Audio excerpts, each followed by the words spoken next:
안녕. 반갑습니다. 기러기 오빠입니다. 오늘은 안재한 가족이 정선이에게 사과해야 하는 이유에 대한 주제로 제 생각을 말씀드려볼까 합니다. 먼저 이 전편 영상을 안 보신 분은 반드시 이 전편 영상부터 보고 난 후 이 영상을 봐주시면 감사하겠습니다. 그래야 이해가 잘 될 수 있거든요. 하여튼 이 전편 영상으로 정선이가 안재한 가족을 손절할 수밖에 없었던 이유에 대해 설명을 드렸는데, 오늘은 안재한의 첫째 누나죠. 안광숙 씨에 대한 내용으로 말씀을 드려볼까 합니다. 이 전편의 영상의 대부분은 이 안재한 씨의 둘째 누나, 그러니까 신내림을 받고 무당이 된 이 안미선 씨에 대해 주로 말씀드렸는데, 오늘은 안재한의 첫째 누나죠. 이 안광숙 씨에 대한 내용으로 말씀을 드려볼까 합니다. 왜냐하면 유튜브에 이런 영상들은 이 첫째 누나인 안광숙 씨의 인터뷰와 편지 내용을 근거로 해서 만들어져 있는 것도 많기 때문에 이것 또한 기가 막힌 게 많아서 정리를 해야 제 속이 시원할 것 같더라고요. 하여튼 이런 유튜브 영상들도 이런 뉴스 기사, 편지와 내용이 똑같기 때문에 이 기사와 편지 내용을 가지고 왜 안재한의 가족이 정선이한테 꼭 사과를 해야 하는지 설명을 드려보겠습니다. 근데 사실 이분도 안미선 씨의 주장과 다를 게 없어요. 다 팩트가 있는데 허위 주장을 한 거고요. 다른 점은 이런 눈물의 인터뷰 또는 감성적인 편지 이런 걸로 보는 사람들의 감성적인 부분을 자극시켜서 선동했다는 거죠. 하여튼 이분도 제가 공부하다 보니까 정말 기가 막혔는데 시작해 보겠습니다. 자, 우선 언론에 공개한 이 편지 내용을 보면요. 2008년 5월 너의 뜻에 의해 재한이가 신혼 거처를 마련하여 이사를 하였고 5월부터 9월 8일까지의 재한이의 행적을 알 수 없고 아는 것은 오직 너와 너의 식구뿐이다. 재환이는 3개월간 너와 너희 가족들에게 둘러싸여 생활을 해왔고 재한이의 마지막을 본 것도 너희들이며 마지막까지 생활을 한 것도 너희들 뿐이다. 무슨 일이 있었는지 그것을 알고 싶다. 그러니까 이분은 안재한의 자살 사건 시점부터 3개월 이전까지, 즉 5월부터 8월까지 우리 가족들은 안재한과 연락이 안 됐다. 아무리 연락해도 연락이 안 됐다. 이때 내 동생에게 무슨 일이 있었다. 오직 정선이와 정선이 가족만이 알고 있으니 무슨 일이 있었는지 밝혀라 라고 한 거죠. 근데 이 편지 내용만 보면 진짜 그럴듯하죠. 사실 저도 처음에 이 편지만 보고 헐 그랬거든요. 근데 이게 사실이 아니라는 거죠. 왜냐하면 이 안재한 씨의 둘째 누나, 그러니까 안미선 씨가 동생인 안재한 씨와 함께 레오노라는 주점을 함께 운영했었거든요.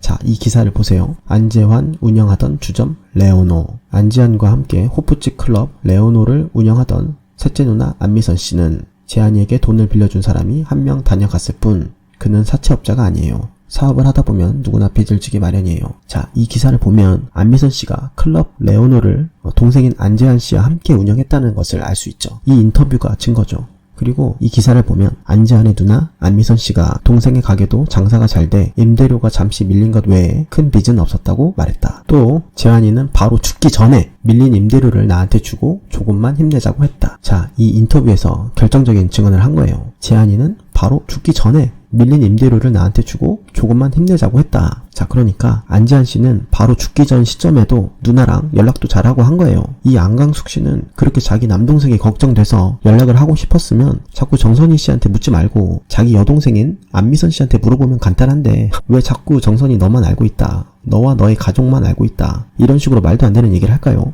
사채빚 40억으로 남편이 자살했다 하였으니 그 사채빚 40억에 관한 모든 증거를 보여다오.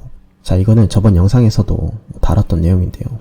40억 관련해서는 팩트가 다 확인됐죠. 안재한 씨에게 돈 빌려준 불법 대부업자도 경찰에 잡혔고요. 이렇게 경찰에서 모든 수단을 다 동원해서 팩트체크를 다 했는데도 이분은 뭐라고 하냐면 자살? 대한민국의 경찰은 삼류 소설가들만 있는 것 같다. 무엇 때문에 경찰이 되었을까? 그러니까 그건 모르겠고 무조건 자살 아니다. 경찰이 소설 쓰고 있다. 이렇게 말하는 사람이에요. 정상인이 아니죠. 왜 정선희 씨가 이분들을 손절했는지 다시 한번 깨닫게 되네요. 아마 이분들 소원대로 정선희를 만나게 되면 온갖 거짓말로 정선희가 이런 말을 했다, 정선희가 직접 얘기했다, 이런 식으로 또 소설을 쓸 거예요. 절대 만나면 안 됩니다. 제가 봐도 영원한 손절각이에요. 사실 이분 편지가 전부 이런 내용들이라 더 보고 싶지 않은데 일단 계속 해볼게요. 너희들은 사탄이다. 너희들은 우리 가족을 속이고 너는 빈몸으로 옷보따리 하나만 들고 시집으로 왔다. 시부모님 상에 숟가락 한 번 놓은 적이 없으며 하물며 너의 속옷조차 빨아본 적이 없거늘 무슨 시집살이를 했다는 것이냐. 자, 조금 읽기가 힘드네요. 너의 속옷조차 빨아본 적이 없다.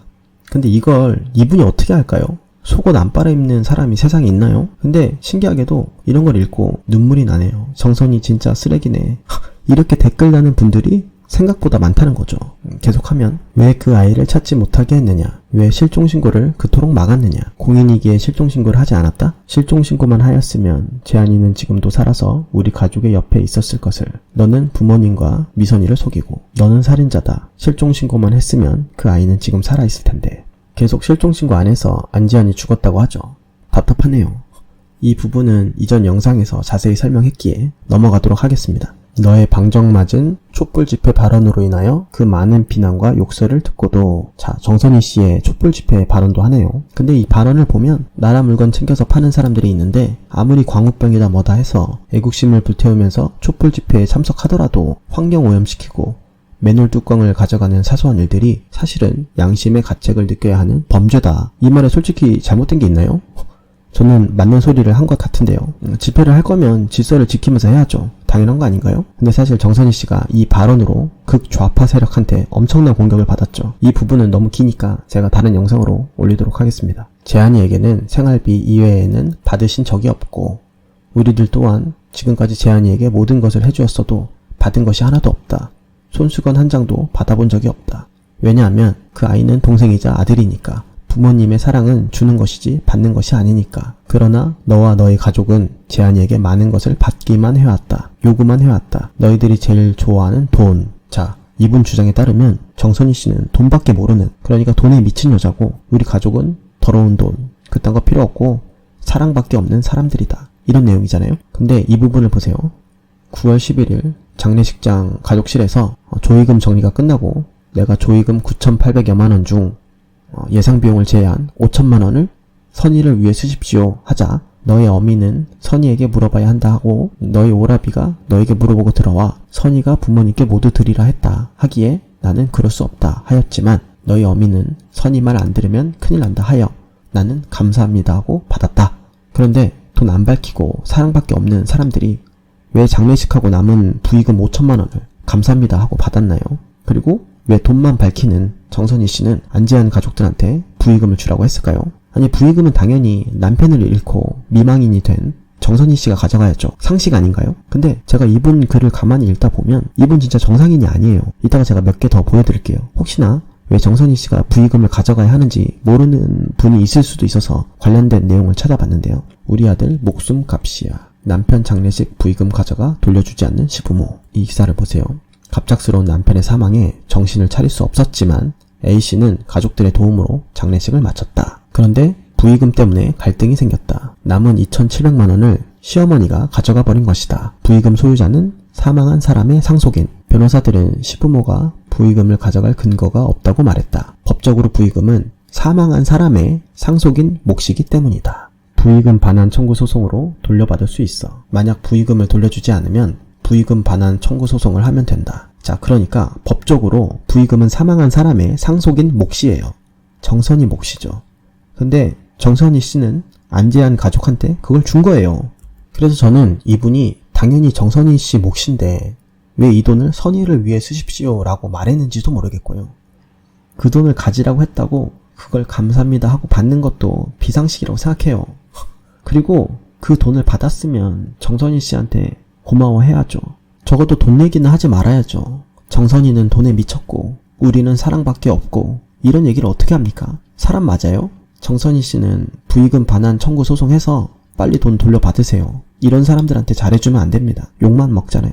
근데 이분이 53년 동안 장례식에 한 번도 가본 적이 없대요. 아마 그래서 부의금에 대해 잘 모를 수도 있을 것 같아요. 근데 어떻게 53년 동안 장례식에 한 번도 안 갈 수가 있죠? 혹시 이 영상을 보시는 분들 중에 53세 이상이신데 장례식에 한 번도 안 가본 사람이 있나요? 아까도 말씀드렸는데 이분은 정상인이 아니에요. 그게 아니라면 다 거짓말이겠죠.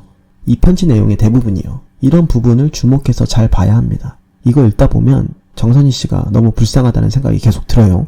그러다가 이 안지환 씨의 모친이 간암으로 75세 별세를 하셨는데 이 안지환의 누나가 진짜 선을 넘더라고요. 기가 막힙니다. 고 안지환 누나, 정선희 거짓말이 어머니 돌아가시게 한 것. 어머니께서 2달 전부터 갑자기 배가 아프다고 하셨어요. 그래서 배를 만져보니 커다란 덩어리가 뭉쳐 있었어요. 그때는 어머니께서 너무 큰 한이 맺혀서 그런 감정들이 덩어리가 되었다고 생각했어요. 암이라는 생각은 못했어요. 어머니는 병원에 가서 진찰을 받아보라는 가족들의 권유를 완강히 뿌리쳤어요. 아들을 앞서 보낸 사람이 더 살아서 뭐 하겠냐는 말만 하셨죠. 의식을 잃고 병원에 실려가신 거죠. 정밀검사 결과 간암 4기 진단을 받았어요.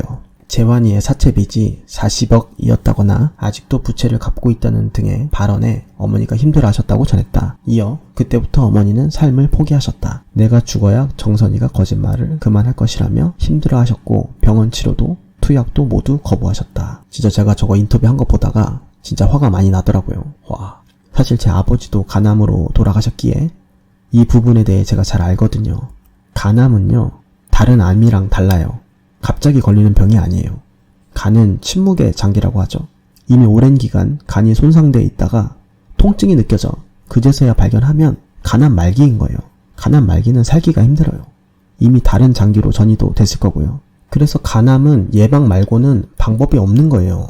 그러니까 제 말은 안재한 누나 당신이 평소에 모친을 모시고 병원도 자주 가서 검사도 하고 어머니를 잘 돌봤어야 했는데 그렇게 못한 거잖아요. 그러니까 당신들의 불효로 모친을 돌아가시게 해놓고선 왜 정선이 때문에 모친이 돌아가셨다고 하는 거죠? 그러고도 당신들이 사람이에요? 자신 있으면 그동안 모친 모시고 병원 가서 검사한 증거, 간수치 검사 등 정밀 검사한 거 공개해보세요. 저 또한 제 아버지가 간암 말기 판정 받기 전에 그 전에 간염과 간경화증으로 정기적으로 병원에 가서 피검사도 하고 약물도 복용하면서 최대한 암 진행을 막아보려고 했는데 잘 안 됐어요.